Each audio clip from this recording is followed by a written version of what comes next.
Man need not remain in the state.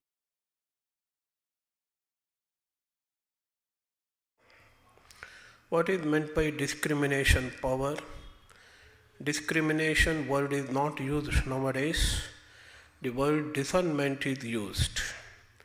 Discernment means viveka in Sanskrit, to distinguish between what is right and what is wrong, what is good and what is bad. This is called discernment or the viveka. But man can use his intellect, he can discern, and he need not remain in the state of an animal. He can rise to the state of the divinity. This is what the Upanishad states, the Indian tradition says. We know the source of Indian tradition is Upanishad. Whatever philosophy we have in our Indian tradition, even the Buddhistic ideas, Buddhistic philosophy is also has an inspiration from the Upanishads.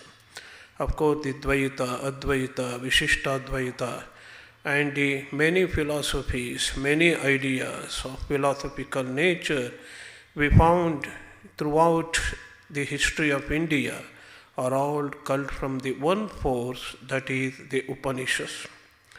And what is meant by Upanishads? It is very interesting to know. Upanishad is inquiry. Upanishad is questioning. There cannot be any Upanishad without questioning or inquiry. What we find in the Upanishads, a questioning by the student and inquiry. The inquiry means it is a joint venture between the students and the taught. It is not that teacher is teaching something and student is just following that. It is not the nature of the Upanishad. Upanishad is deliberation. Upanishad is inquiry. Upanishad is investigation. And I do not know something, and I will go to a teacher and ask him a question. He will try to answer to that question. Suppose he doesn't know this, both of them will go to another teacher, will try to find the answer to that question. Questioning and finding the proper answers is what we call the Upanishads. So here we find the scientific spirit, rational spirit, even in the earlier periods. Upanishads are not later than 3000 years. So around 3000 years ago, we find this scientific temperament, investigative spirit, and the spirit of inquiry. What is that? I want to know. I want to have the answers to my questions. And this is Upanishads for us. We know Sri Ramakrishna used to say, a man is a man because he has got a mind. Manush, because he has got manas, he has got the mind. The mind is used for the empirical thinking. What is meant by empirical thinking? To know the world around us, to see the world, to hear the sound, to see the rupa, the form, that and analyzing it, coming to some kind of conclusion, and we use our mind and intellect. That is why we are called the human beings or the manush in Bengali, Manushya in many languages of India, including Sanskrit. So we are very much distinguished animal from other animals because we have a mind. The mind is used for deliberation of the external world or the empirical world. We call it empirical. The empirical world is used because what we see through our senses, by touching, by hearing, by seeing, and that is the world for us. We do not know any world over and above this world, what we see, what we hear, and perceive our senses. But what Upanishads are aiming at is to transcend the barriers of the senses. So we can know something which is beyond our senses, and we can realize something which is beyond our senses. Another very interesting thing is there are two types of knowing things, knowable things. One is the object, another is the subject. Generally, knower is called the subject, and what is we are trying to know or know is called the object. So the stock example in Vedantic study is the pot. Ghata, they say. Without ghata, you cannot have the Vedantic studies at all. It is at least in traditional circles. So you have a ghata in front of you, and that is object for you. And who is the subject? And you are the subject. And all the sciences are what you call the physical sciences. And Upanishads, Swami Ranganathananji Maharaj, revered Maharaj, used to call it the super science. It is not just the science, it is the super science. It is beyond the science. Because the physical sciences are objective in nature. They aim to study the objective world around us. But what the Upanishads is aiming at or wants to do is to study the subject itself. Who is that knower through which we know everything? This is one of the questions taken up by the Upanishads. So there are two things we should remember before we get into the subject. Upanishads are philosophical inquiry. They are not sacred books like Bible or Quran or Puranas. All of them say something and ask you to believe in something. You need not believe in anything in Upanishads. Upanishads will question, Upanishads will give answer, whether you like it or not, whether you understand or not, that is up to you. If you don't like it, it is well and good, wonderful. Go for another inquiry, find out your answer, and that will be your Upanishad. Upanishad means inquiry, Upanishad means investigation, and as I have already told you, Upanishads wants to transcend the barriers of the senses. I am no longer interested in the objective world. I want to know the subject through which whole objects of the world are known. So I know the object. It is the work of the physical sciences like physics, chemistry, etc. But I want to know myself, who I am, through which I know everything. If I want to know ghata or the pot, the fundamental thing we taken for granted is I. And who is I? Who am I? Nobody answers this question. This kind of questions are taken up in the Upanishads and are answered also. That is the beauty.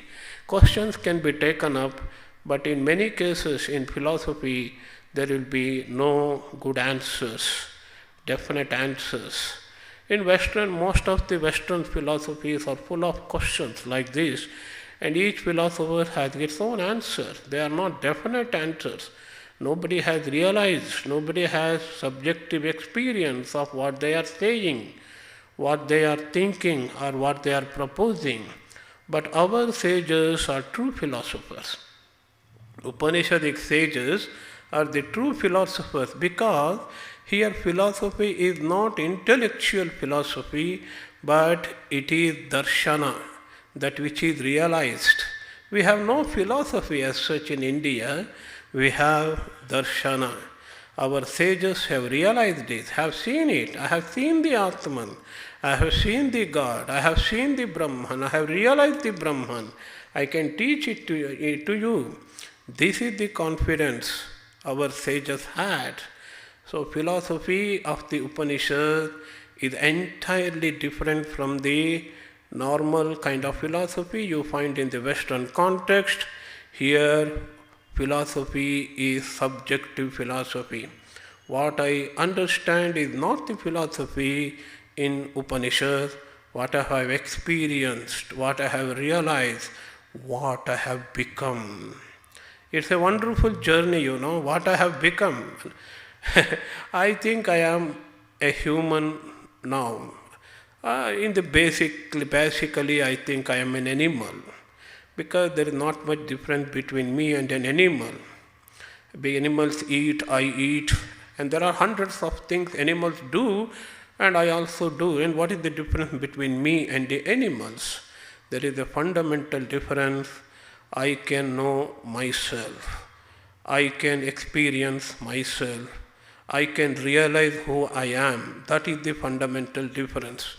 This fundamental difference between human beings and the animals is shown more than 3,000 years ago by the Upanishads. Unfortunately, the Western philosophers or the Western thought has totally neglected the subjective side of the philosophy, the subjective angle of the knowledge. The knowledge has got three elements without which knowledge cannot be produced. One is the knower, another is the very knowledge itself, and the third one is the object of knowledge. It is called knowable or known. In Sanskrit we have Gnatra, one who is knower.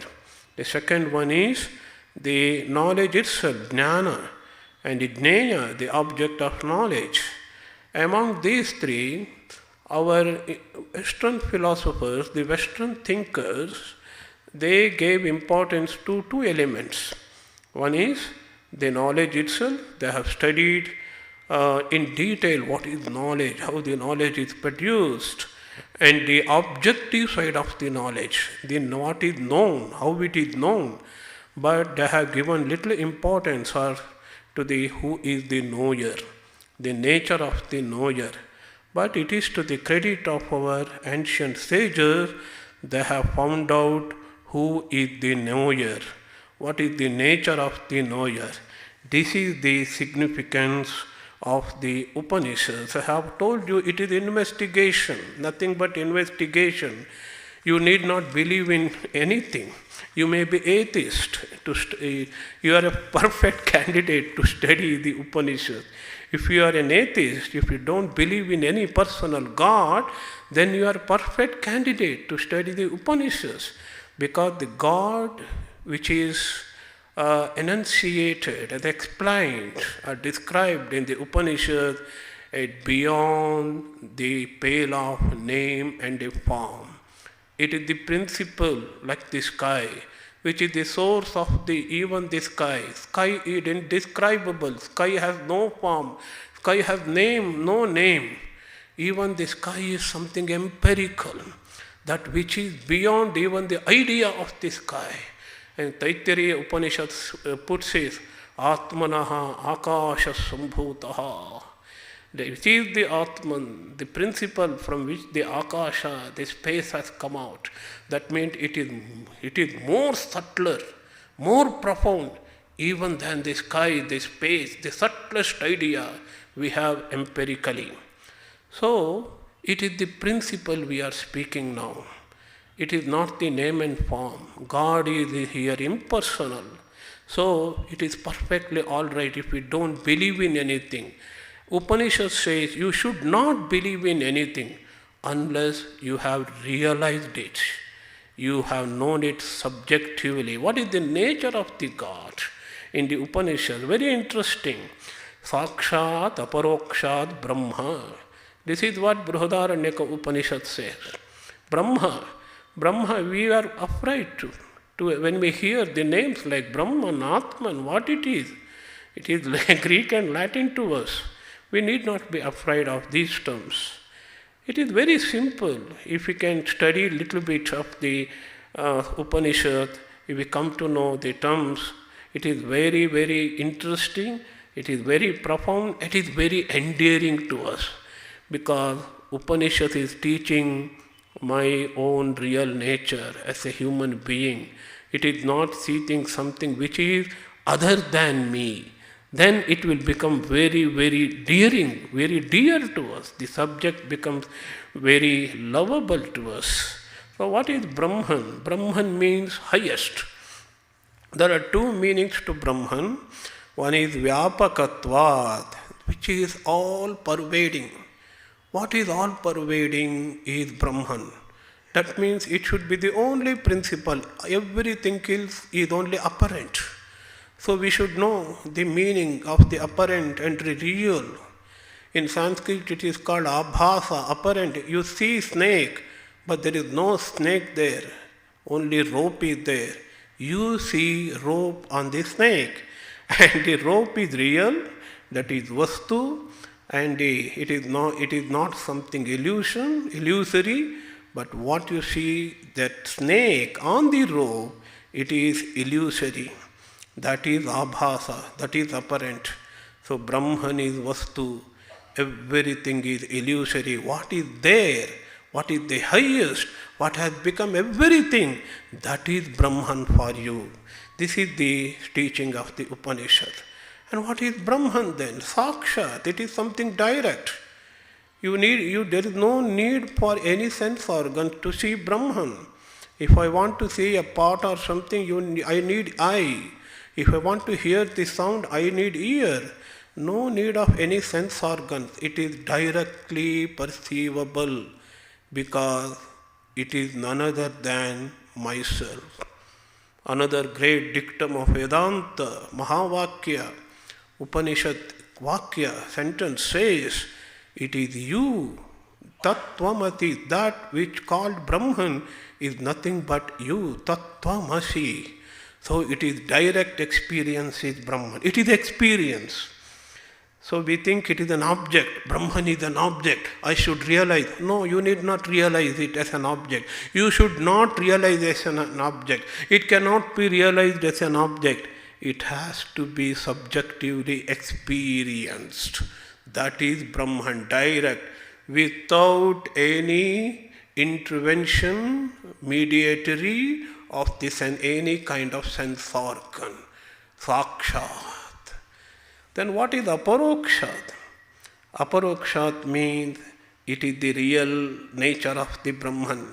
Brahman in its true sense. Because in Upanishads, for the sake of convenience for the student, prana is Brahman, mana is Brahman, vijnana, the buddhi is Brahman.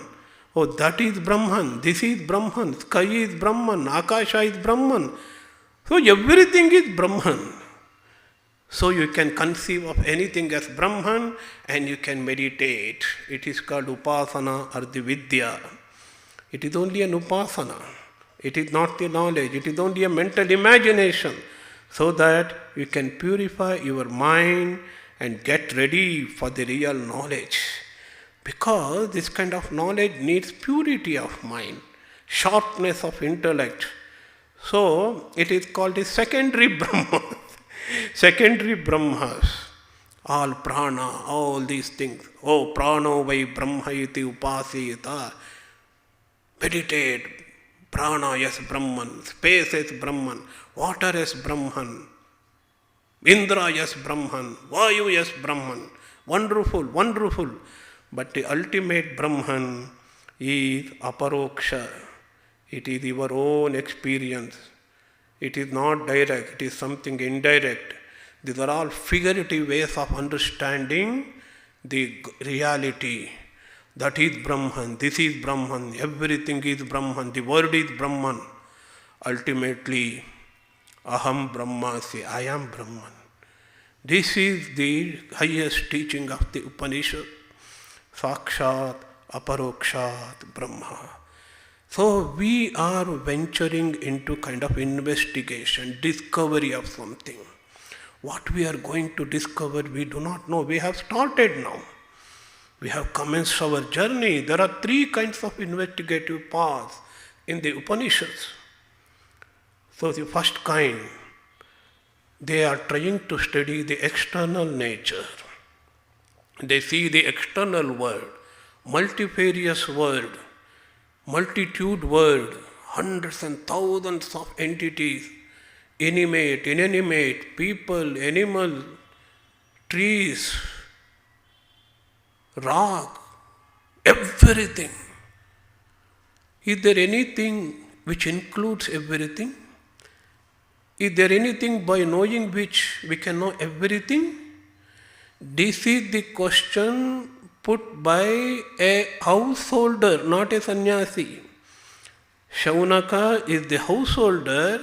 He is asking his guru Angiras, Sir, kasminnu bhagavo vidnate sarvamidam vidnatam bhavati. By knowing which, will you please tell me, by knowing which I can know everything?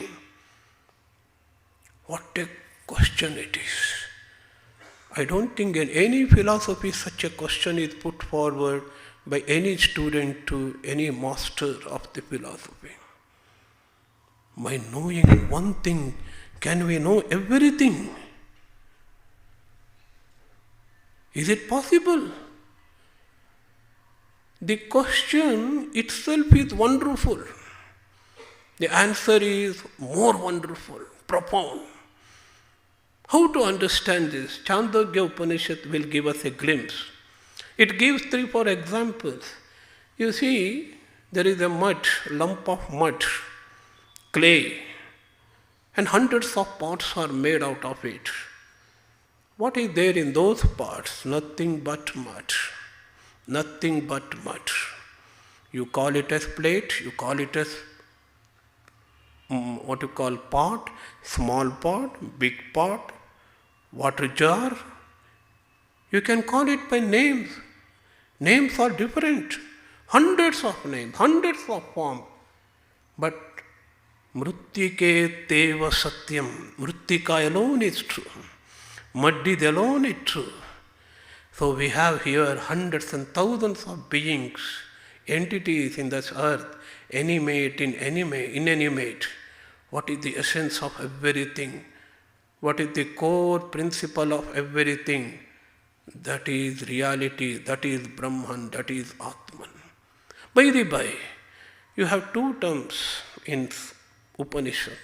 One is Brahman, another is Atman. What is the difference? Upanishad doesn't make any difference. It says, Atmanaha Akasha Sambhutaha.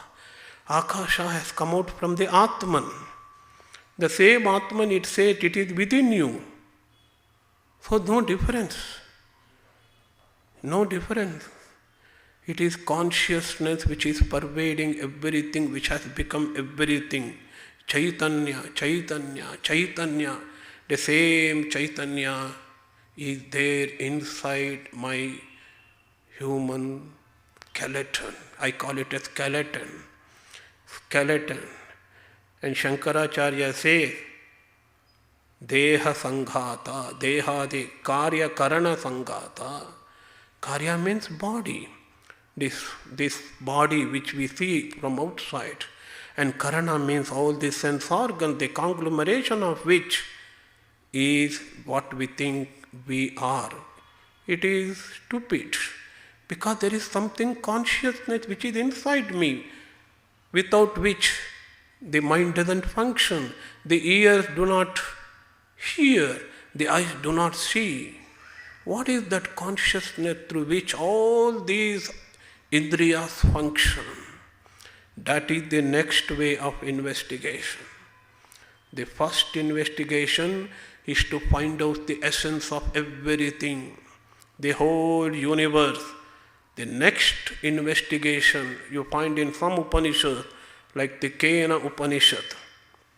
Kena Upanishad, I told you Mundaka Upanishad, Shaunaka, the great householder, they call it, Upanishads calls Shaunaka as Mahashala, a great householder, a wealthy householder. He goes to the teacher and asks this question. Now, another question is asked in the Kena Upanishad. The very word Kena, by what? Kena means by what in Sanskrit. The name of the Upanishad itself, by what? It asks question. Don't hesitate to question. This is the spirit of the Upanishads. Keneshitam patati preshitam manaha. Hare, mind is thinking, I am not the mind because I can observe the mind, isn't it? I can observe my mind. I am happy. I can observe now. Am I happy? No. After some time I will be unhappy also. That also can observe but because the states of happiness and the unhappiness are not my nature. It belongs to mind. I am not the mind. As I am observing the external world, I can observe my mind also, isn't it? So the mind is not me. Mind is something different. Mind is an object to me. This mind is somebody is willing through somebody's will, somebody's permission, it is working. Somebody is directing the mind to think. What is that? What a kind of question it is. How wonderful. Prana. Prana is moving, vital is moving throughout my body, without which I will be dead. By whose will, whose direction it is working? By whose will, whose direction my eyes are seeing, ears are hearing, the skin is touching? This is the question. And there must be something other than the sense organs and the mind which is directing the mind and the sense organs to their function. What is that? It is consciousness. It is Brahman. It is Atman. Upanishads doesn't make any difference between Brahman and Atman. For the sake of convenience, the later Vedantins in their terminology, they say Brahman is universal consciousness. Swami Vivekananda called it as God without, God outside my body, which is all-pervading principle. And Atman is God within, which is the spirit, which is the consciousness, which is guiding every function of my body, senses and the mind. Is there any difference between these two? As for Upanishad, there is no difference at all. Because Brahman is consciousness, and my Atman is consciousness. It's only two names we have given to that same principle. When it is perceived inside my being, my body, it is called Pratyagatman, the Atman which is inside. Inside the conglomeration or the bundle of the body and the sense organs. The same Atman is felt outside. I call it as Brahman. Is it not Brahman which is inside? It is Brahman. What is Brahman? That is Atman. This is what Brihadaranyaka Upanishad says. What is Brahman? That is Atman for you. You all along so far, you have thought Brahman is outside me. No longer you should think in this manner. Now, from now onwards, you should always think that which is outside, the universal principle, what you call God, Ishvara, Krishna, Rama, Vishnu, the supreme principle whose manifestations are all these names, Vishnu, Shiva, all these are within you. And you are that. So in Vedanta they say, as an anecdotically they say, a wonderful guru, a realized guru will teach Tattvamasi, you are that. A qualified student gets up and says, yes, aham brahmasmi. Yes, aham brahmasmi. So we have two kinds of investigation here. One is internal investigation, another is the external investigation. It's not so difficult to understand. and another kind of enquiry. Very, very difficult to digest. We don't avoid that question. What becomes after that? What will happen to me after death? Oh, don't raise those questions because we don't want to die. I don't want to die. What is meant by death for us? I will become as if nothing. I will disappear. I am something now, I will become nothing. That is our concept of death, isn't it? Then what is the answer Upanishads gives? This question was asked to the death himself, the god of death, Yamaraja. So Upanishads has a symbolic god, a symbol for the death himself. A boy called Nachiketa, a small boy, dies and goes to the realm of the death and questions the death himself, what happens after the death? This is Upanishad. What a wonderful book it is. Could you find any book where a small boy will go to the death and ask about the death, what happens after the death? Asti teke nayam asti iti chaike. This is the question of the Nachiketa. Some say man continues to exist even after the death. Some say he doesn't exist. He will become nothing, gone, over. What do you say, death? So, death avoids that question. No, you cannot question, you cannot put these kind of questions to me. You ask anything you want. I am the death. I will give you long life, 1,000 years you live. No. You may allow me 1,000 years, 2,000 years, 5,000 years, but even after that, alpameva, compared to the immortal Atman, it is nothing. Because after 5,000 years, you will come and take me. Death is waiting for me. Alpameva, jivitam alpameva, it is something. Then, after much persistence on the part of Nachiketa, Yama answers this question, what happens after the death? Whether we continue to live or not. We live. We will take up another birth in another body. If we realize we are Atman, we will be Atman. We become everything. What will happen when we realize it? Whether we will go to a loka where we can enjoy everything for a long period.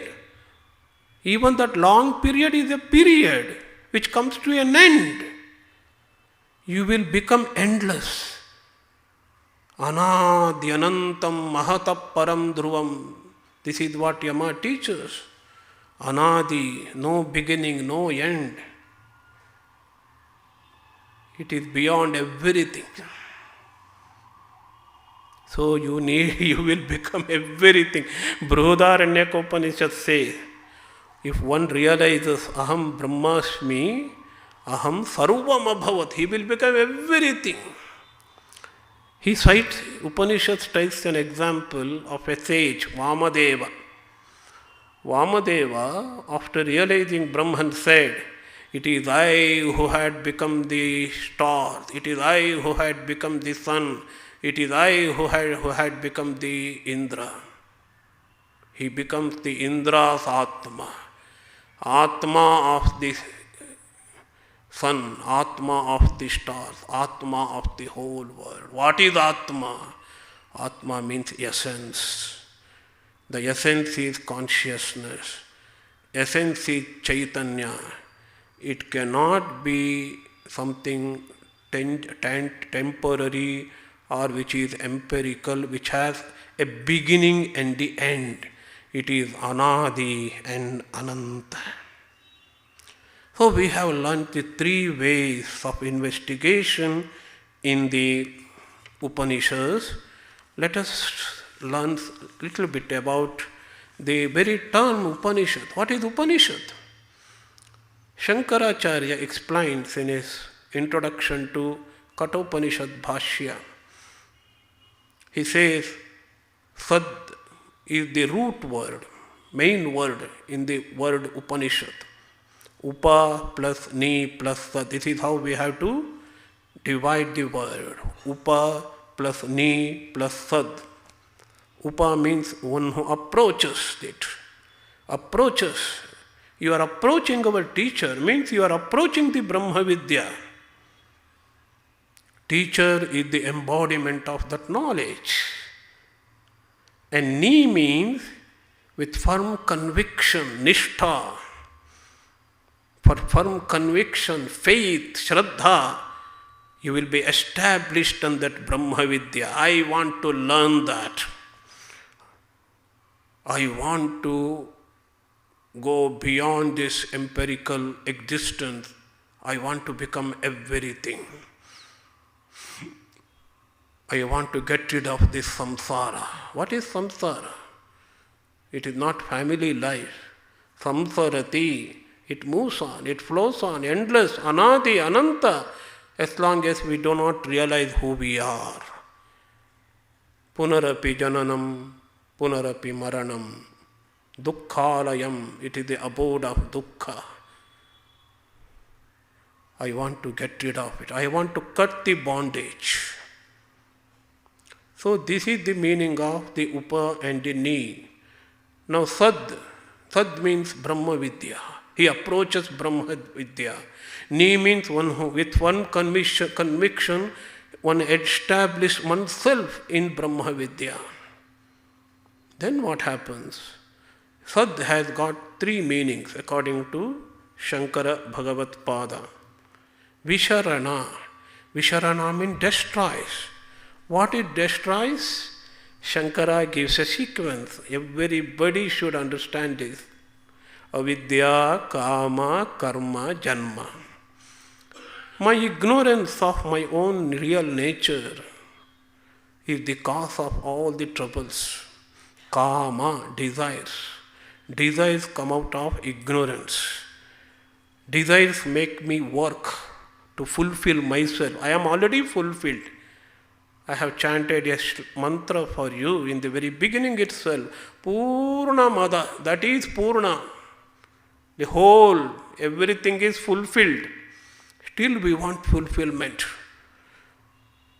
We are of the nature of Satchidananda or Satyam Jnanam Anantam Brahma.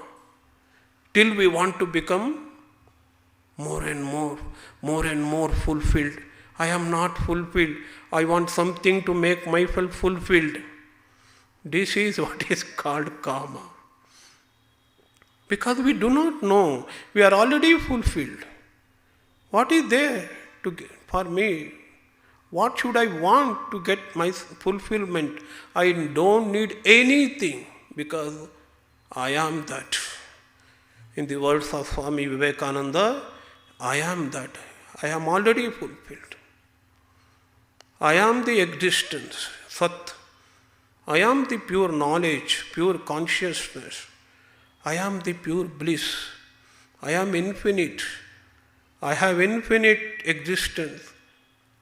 No death can destroy me. Death is to the body, not to me. Achedyoyam adashyoyam, Bhagavad Gita. So, no, nothing can destroy me. I am infinite existence. I am of the nature of infinite knowledge, pure consciousness, pure awareness. Another Upanishad, Kenopanishad says, every cognition, every experience is Atman. Pratibodha viditam matam. Where you are searching for Atman or Brahman, you need not search anywhere.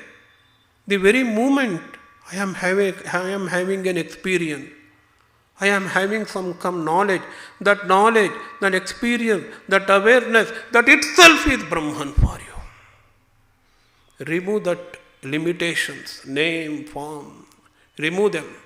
They are the products of ignorance.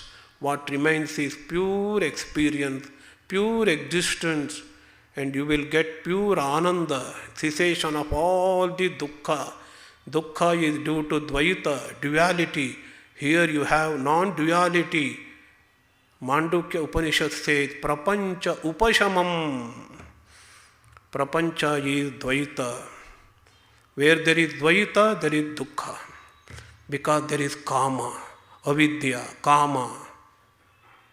And you do actions because of your ignorance to get yourself something which will make you fulfilled. Without knowing you are already fulfilled, then you will get janma, transmigration, more and more birth. Already we have undergone hundreds and thousands of birth. Again we are going to have another hundreds and thousands of birth. It will continue. It will never stop. We have to put an end to that.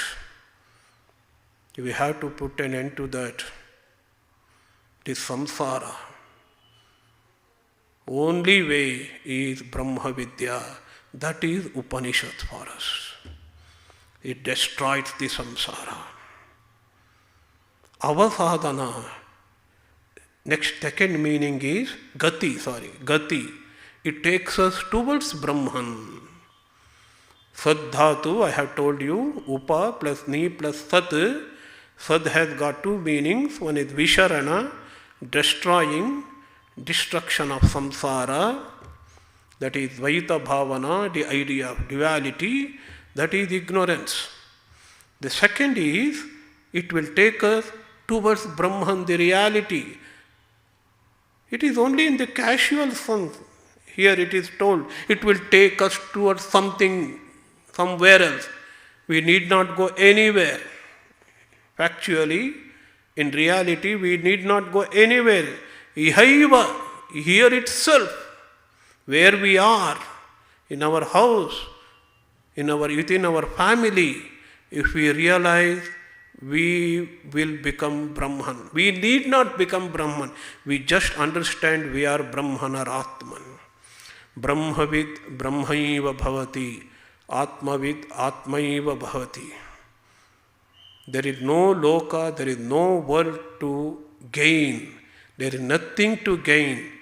There is nothing to acquire. Everything is already acquired. Kruta krutyata, already done. That's why Upanishad, Brihadaranyaka Upanishad, describes the realized person as Atma Kama. Atma Kama means he has fulfilled all his desires in his Atman, the very self itself. Purna Kama, he is Atma Kama. Because he is Akama, he has no desires. He has no external desires for the external things. He has desire for only Atma that he has fulfilled now. There is no desire. Since he is Akama, he is Atma Kama. So this is Gati, from samsara to the highest reality. And the third meaning is loosening. It is called avasadhana. The sad dhatu has got the third meaning, the avasadhana, loosening of the bondage, loosening of the avidya. More and more we think about it, more and more we contemplate about it. The sadhana in Vedanta and the Upanishads are threefold. Simple. Shravana, Manana and Nididhyasana. We have to attentively hear or attentively study the scriptures. We need not become the scholars. Upanishads are not to make us scholars. We have to grasp the essence of the Upanishads. Tatparya it is called. Shankaracharya says Tatparya. What is Tatparya? Brahmatmaikatva Vijnana, in the words of Shankara. Brahma, Atma, Eka, one, only one, that is the knowledge. Vijnana, it is not just academic knowledge, subjective experience. Go on hearing, studying, filling our mind with these thoughts.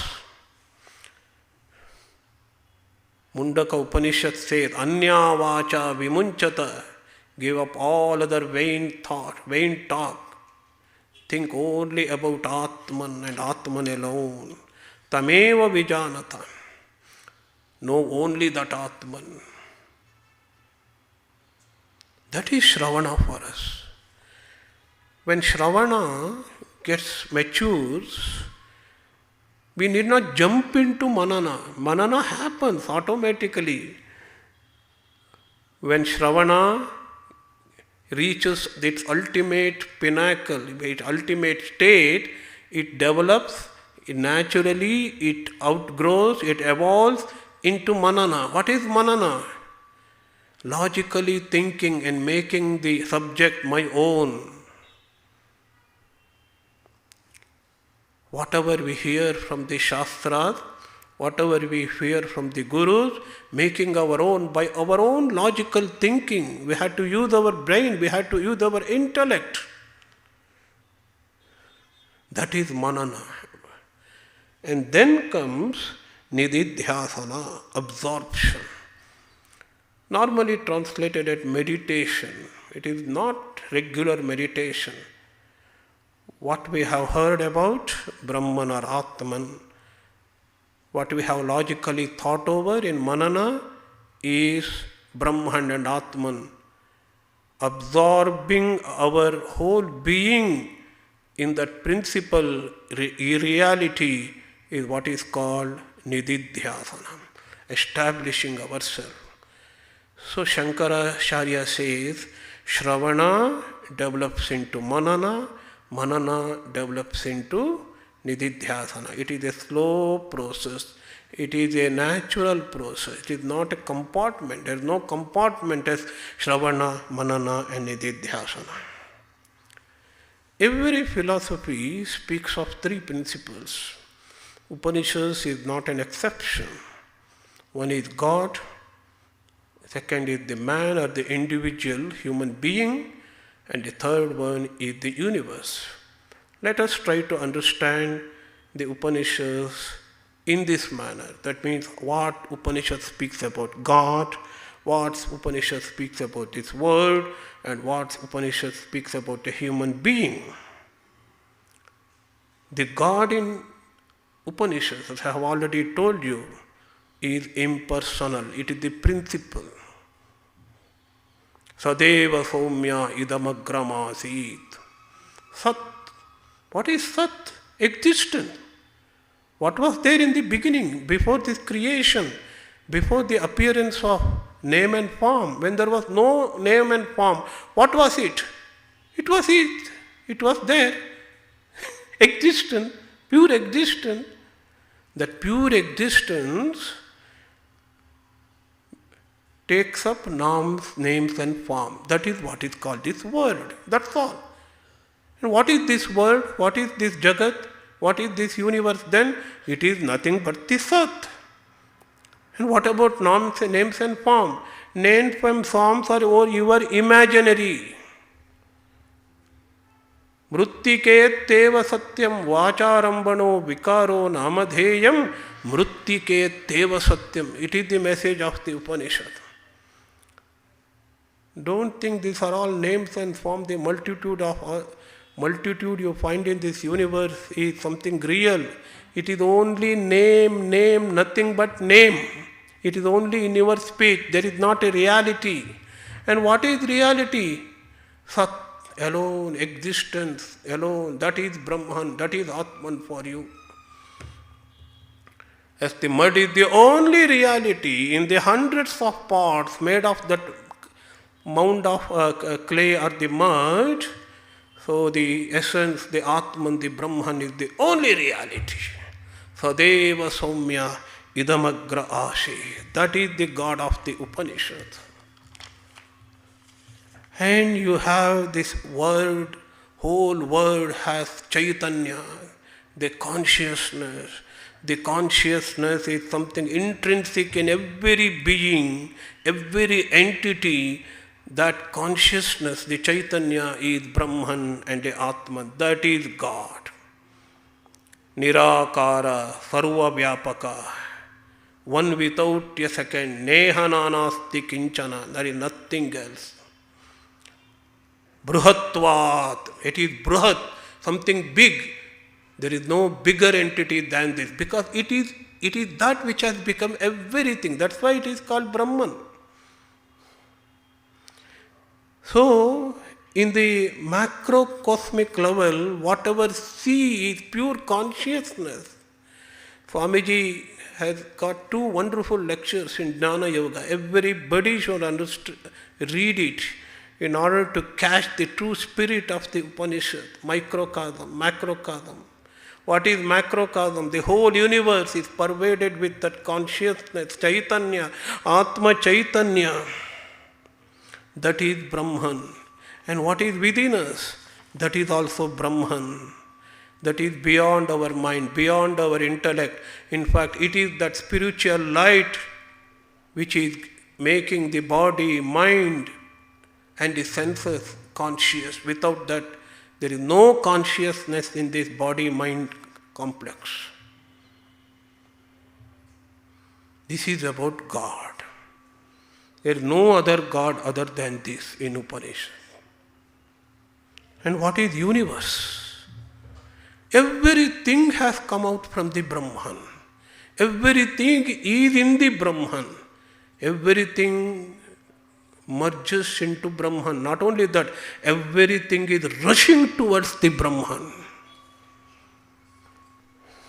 Yato va imani bhutani jayante yena jatani jivanti yat pravishanti abhisamvishanti tad vijijnasasva tad brahma. This is the definition of Brahman with respect to this whole universe. Everything has come out from the Brahman means everything is nothing but Brahman. Everything is rushing towards Brahman, because there is no other meeting ground to which they all go, will merge, and everything will merge into Brahman. That means all along it is we are in the Brahman, we are Brahman, there is nothing else other than the Brahman. The God is Brahman, the word is Brahman. And what is this word? Nama Rupe Vyakaravan. The same Brahman divides itself into Nama and Rupa. Something Nama, same Brahman with a name and some Rupa form, it's called animal, tiger. Same Brahman, Atman, with a name and form, it is called man. That's all. So the world is Brahman, universe is Brahman, and the God is Brahman. And who I am? I already dwelt upon this extensively in the beginning. Aitareya Upanishad, we have a discussion in the very beginning itself. We worship something as an Atman. What is that? It is through which only one can see, one can hear, one can smell.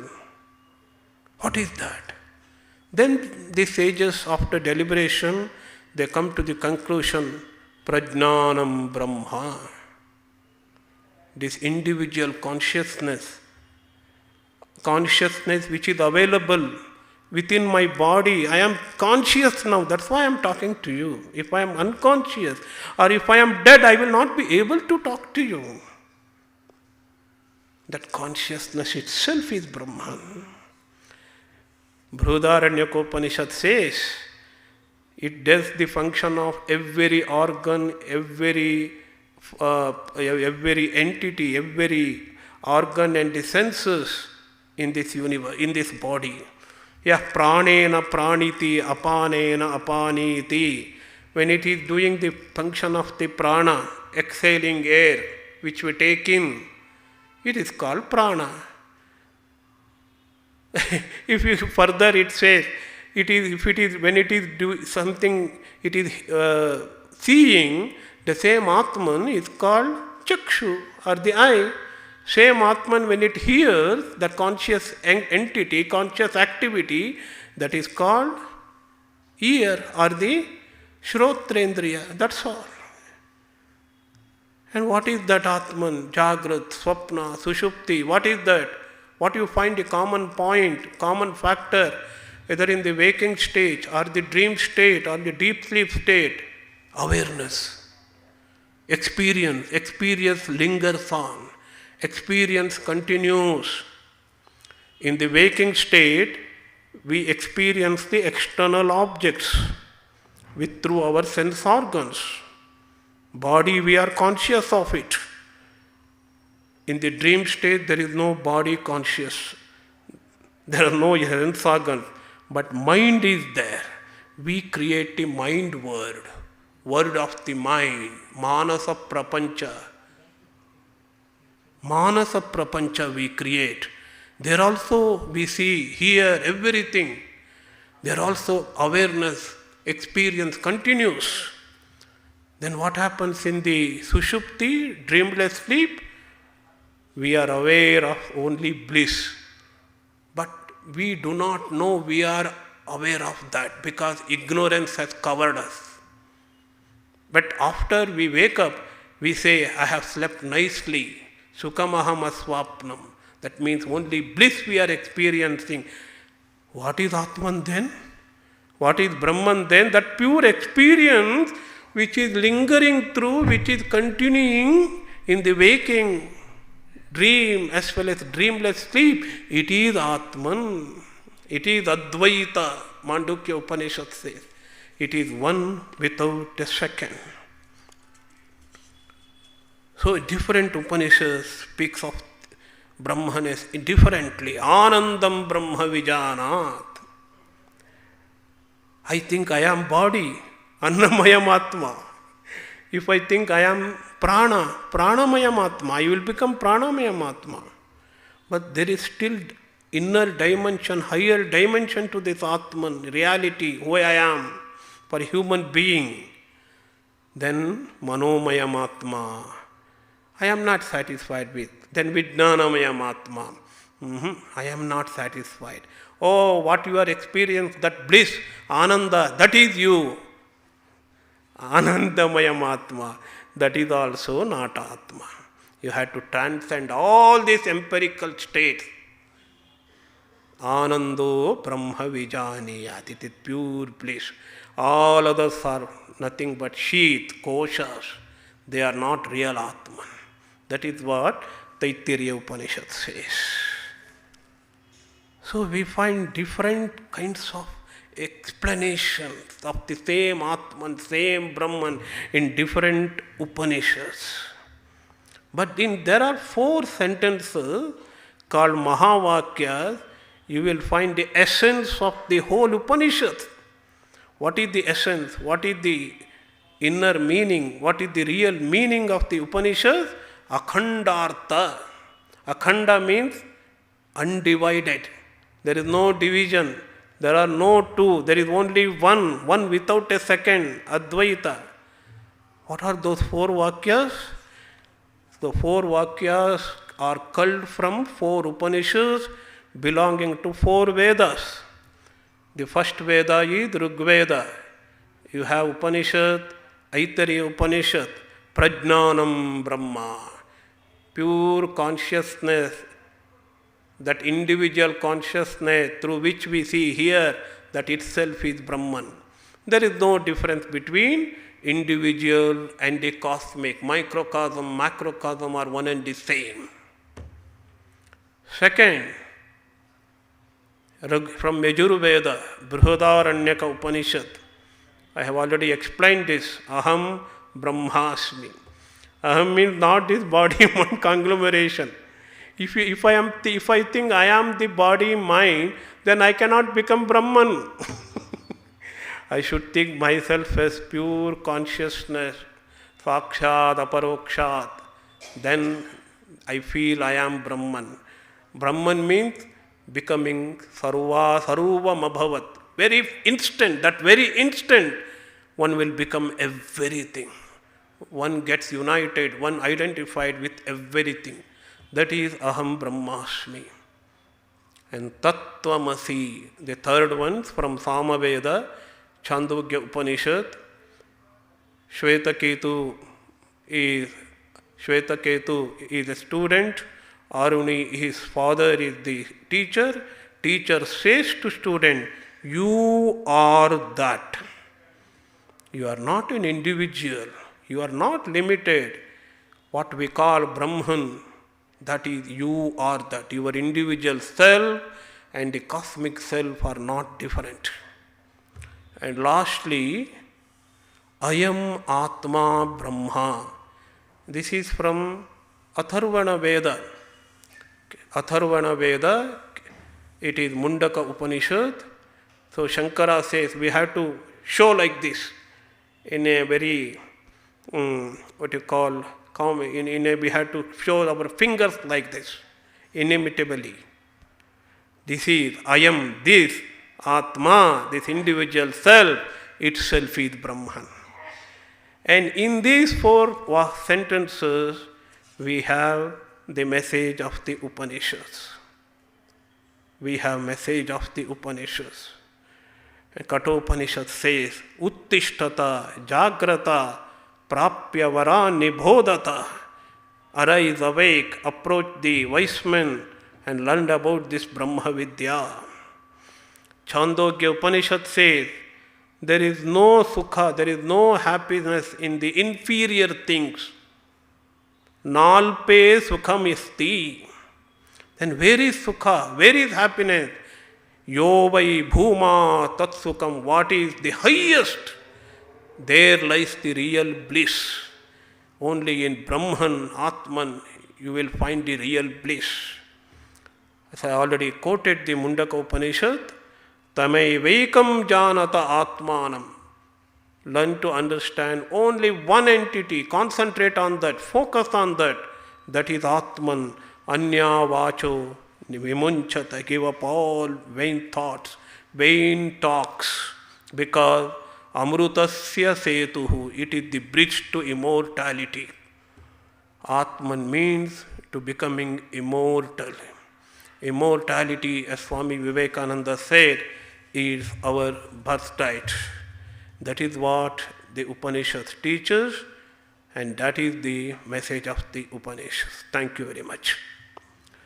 Om Shanti Shanti Shanti Harihi Om Tat Sat Shri Rama Krishna Arpanamastu.